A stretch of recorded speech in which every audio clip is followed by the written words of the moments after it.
Good morning friends, welcome back to your channel my cute home garden. तो आज इस beautiful plant के बारे में मैं बात करने जा रहा हूँ। इस प्लांट को आप सालों साल अपने गार्डन के अंदर जो है वो कैसे बनाए रख सकते हैं। इस प्लांट को रिपोर्ट करना क्यों ज़रूरी हो जाता है और कितने टाइम के बाद जो है इसे रिपोर्ट कर देना चाहिए ताकि ये आपके गार्डन में हमेशा बना रहे। तो इस प्लांट से रिलेटेड सभी इन्फॉर्मेशन जो है वो मैं आपके साथ शेयर करने वाला हूँ। तो वीडियो में अंत तक हमारे साथ बने रहिए। अगर चैनल पे नए हैं तो चैनल को सब्सक्राइब करना ना भूलें। तो सबसे पहले इस प्लांट के बारे में जान लेते हैं। देखिए, इस प्लांट को कई नामों से जाना जाता है, जैसे ऑयस्टर, बोट लिली और रियो। इस प्लांट की खास बात क्या होती है कि इस प्लांट के जो लीफ आपको नज़र आ रहे हैं, ये देखिए, इसके लीफ ऊपर से ग्रीन होते हैं और नीचे से पर्पल होते हैं, जो इसकी खूबसूरती के अंदर जो है वो चार चांद लगाते हैं। ये देखिए, काफ़ी हेल्दी प्लांट जो है ये है। तो सबसे पहले मैं बात करता हूँ इसकी साइज़ की। देखिए, इसकी जो हाइट होती है वो बहुत ज़्यादा नहीं होती। 6 इंच से लेकर और 12 इंच तक इसकी हाइट पहुँच जाती है और इसका जो फैलाव है वो 12 से लेकर 24 इंच तक ये वाइड होता है। तो हाइट ज़्यादा नहीं होती लेकिन फैलाव बहुत ज़्यादा होता है। आपको नज़र ही आ रहा होगा गमले के अंदर कि पूरा गमला जो है इसने भर दिया है। तो फैलाव इसका बहुत अच्छा रहता है। अब मैं बात करता हूँ सनलाइट की। तो सबसे पहले बात की कि इसकी लाइट किस तरीके की पसंद है। तो देखिए, इसे ब्राइट इनडायरेक्ट सनलाइट जो वो पसंद होती है। अगर आप इसको ब्राइट इनडायरेक्ट सनलाइट के अंदर रखते हैं तो ये बहुत अच्छा कलर जो है वो इसके अंदर उभर कर आता है। हालांकि ये जो पार्शल शेड और शेड के अंदर भी चल जाता है, लेकिन अगर आप इसको शेड के अंदर रख देते हैं तो नीचे से जो पर्पल कलर है वो ग्रीन कलर में कन्वर्ट होने लगता है, तो उसकी जो खूबसूरती होती है वो थोड़ी सी कम हो जाती है। तो इस वजह से इसको जो है वो ब्राइट इनडायरेक्ट सनलाइट में रखना बहुत ज़रूरी है। और मई और जून की जो डायरेक्ट सनलाइट होती है उनसे इसको बचाना बहुत ज़्यादा ज़रूरी है। अगर आपने उससे नहीं बचाया तो ये आपका प्लांट जो है वो मर सकता है, उसके पत्ते जो है वो जल सकते हैं, बेकार हो सकता है। तो बहुत ज़्यादा हार्श सनलाइट को ये प्लांट बर्दाश्त नहीं कर सकता, क्योंकि इसकी जो पत्तियाँ होती है वो बहुत ही नाजुक होती है। तो अब मैं इसकी सोइल की बात करता हूँ फ्रेंड। देखिए, सोइल आपको बता देता हूँ कि ये जो प्लांट है इसको एसिडिक सोइल पसंद है। और जब भी आप इसकी जो सोइल है वो प्रिपेयर करते हैं तो इस बात का ध्यान रखना आपको बहुत ज़्यादा ज़रूरी है कि इसकी जो सोइल है वो वेल ड्रेन होनी चाहिए। इसकी रूट में पानी जो है वो बिल्कुल भी नहीं रुकना चाहिए, क्योंकि इसके जो वाटर रिक्वायरमेंट होता है वो काफ़ी कम होता है।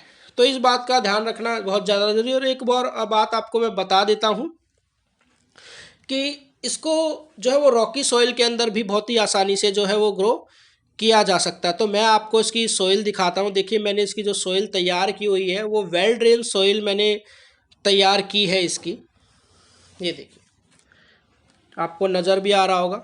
और देखिए, गमले में बिल्कुल भी जगह नहीं बची है। तो वेल ड्रेन सॉइल का जो है आप इसके अंदर इस्तेमाल करें। और रॉकी सॉइल में मैंने जैसे बताया था, देखिए प्लांट बहुत ही हार्डी है, बहुत ही आसानी से जो है वो प्रोपेगेट भी हो जाता है और काफ़ी लंबे समय तक भी चलता है, लेकिन कुछ बातों का ध्यान रखना आपको चाहिए। देखिए, वाटर की मैं बात करूं, देखिए इसका जो वाटर रिक्वायरमेंट है जैसा कि मैंने बताया बहुत ही कम होता है। तो पानी आपको इसके अंदर तभी डालना है जब इसकी जो सोइल है वो 2 इंच तक कंप्लीटली ड्राई अप हो जाए, तभी आपको इसके अंदर जो है वाटरिंग करनी है। अगर सोइल मॉइस्ट है तो उसके अंदर आपको इसके अंदर वाटरिंग बिल्कुल भी नहीं करनी है। अगर आपने इसको ओवर वाटरिंग कर दिया तो ये जो प्लांट है आपका पूरी तरह से डाई हो सकता है। इस बात का ध्यान रखना आपको बहुत ज़्यादा ज़रूरी है। और विंटर में भी आप इसको जो है वो बचा के रख सकते हैं। तो पार्शल शेड में रख देंगे तो विंटर में भी ये प्लांट जो है आपका बचा रहेगा। देखिए, किस तरह का एटमॉस्फेयर इसको पसंद होता है जिसके अंदर ये अच्छी ग्रोथ करता है। तो देखिए, ये जो प्लांट है इसको अच्छी खासी ह्यूमिडिटी की ज़रूरत होती है। हाई ह्यूमिडिटी के अंदर ये प्लांट जो है वो बहुत ही अच्छी ग्रोथ करता है। तो इसके आसपास ह्यूमिड एनवायरनमेंट हमें जो है वो बना देना चाहिए। तो उसके लिए मुझे क्या करना चाहिए, ये ट्रे आप देख सकते हैं।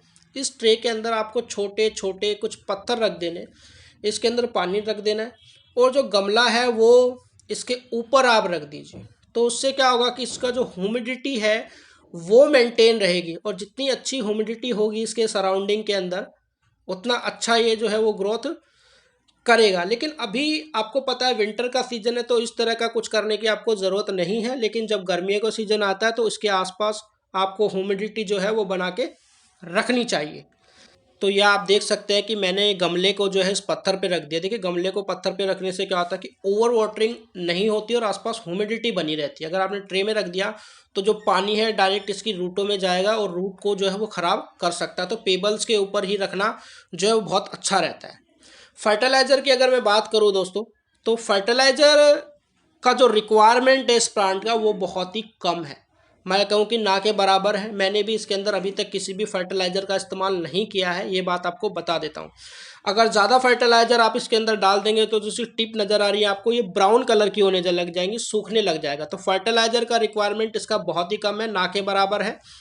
फिर भी अगर आप फर्टिलाइज़र डालना चाहते हैं तो 25 से 30 दिन में कोई भी ऑर्गेनिक फर्टिलाइज़र का इस्तेमाल इसमें कर सकते हैं। खासकर गोबर की खाद का जो इस्तेमाल है वो इसके अंदर किया जा सकता है। इस बात का आपको ध्यान रखना चाहिए। अदरवाइज कोई भी केमिकल फर्टिलाइज़र का इस्तेमाल करने की ज़रूरत इसमें नहीं होती है, क्योंकि इसके जो फ्लावर होते हैं वो बहुत ज़्यादा सुंदर नहीं होते। अभी फ्लावरिंग इसमें नहीं हुई है, इसका जो फॉइलेज है वही बहुत ब्यूटीफुल होता है। तो कम फर्टिलाइज़र के साथ भी ये अच्छा सर्वाइव जो है वो कर लेता है। मैं प्रोपोगेशन की बात करता हूँ। इसका प्रोपोगेशन बहुत आसान है। इसके बेस से जो है वो बहुत सारे बेबी प्लांट जो है वो प्रोड्यूस होने लग जाते हैं। ये देखिए कितने सारे प्लांट जो है एक गमले में, मैं कहूँ कि आप किसको किसी भी गमले में लगा दें तो गमला छोटा पड़ जाता है और प्लांट का जो ग्रोथ है वो कंटिन्यूसली चलता रहता है। तो अगर आप इसकी प्रोपगेशन करना चाहते हैं, ये देखिए बेस से, यहाँ से कोई भी प्लांट जो है बेस से आप कट कर लीजिए। प्रोपगेशन बहुत आसान है। मैंने भी इसी तरीके से इस प्लांट को उगाया था। तो ये देखिए आप इस तरीके से आप इसके बेस से कोई भी जो बेबी प्लांट प्रोड्यूस हो रहे हैं वहाँ से अगर आप निकाल लेंगे, देखिए छोटी सी रूटिंग भी इसके अंदर आपको नज़र आ जाएगी। और इसको बहुत ही सिंपल सोइल के अंदर आपको जो है वो लगा देना है, प्रोपगेशन इसका कर देना है, तो ये बहुत ही आसानी से ग्रो हो जाता है। इस बात का ध्यान रखना आपको बहुत ज़्यादा ज़रूरी है। ये क्या हो गया? अब मैं बात कर रहा था कि भैया रिपोर्टिंग की। देखिए अगर आप चाहते हैं कि ये प्लांट आपके गार्डन में सालों साल तक बना रहे, देखिए पिंचिंग की बात कर लेते हैं पहले। तो पिंच इसको ज़रूरत नहीं होती है बिल्कुल भी, लेकिन जो डेड लीफ होते हैं वो आपको जो है वो रिमूव कर देने चाहिए। इस बात का ध्यान रखना आपको बहुत ज़्यादा ज़रूरी है। तो जितने भी डेड लीफ हैं वो सारे के सारे आप इसके अंदर से रिमूव कर दीजिए।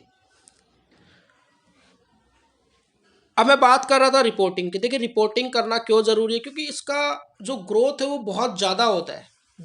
बेस से बेबी प्लांट प्रोड्यूस होते रहते हैं। अगर आप इसको रिपोर्ट नहीं करेंगे तो ये प्लांट जो है वो अच्छी तरह से इस गमले में सर्वाइव नहीं कर पाएगा। तो कम से कम 1.5 से 2 साल के अंदर आपको इसे रिपोर्ट करना ज़रूरी है।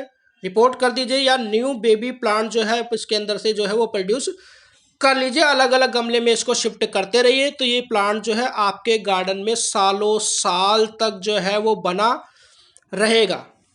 तो उम्मीद करूंगा वीडियो आपको पसंद आया लाइक कीजिए, कमेंट कीजिए, शेयर कीजिए।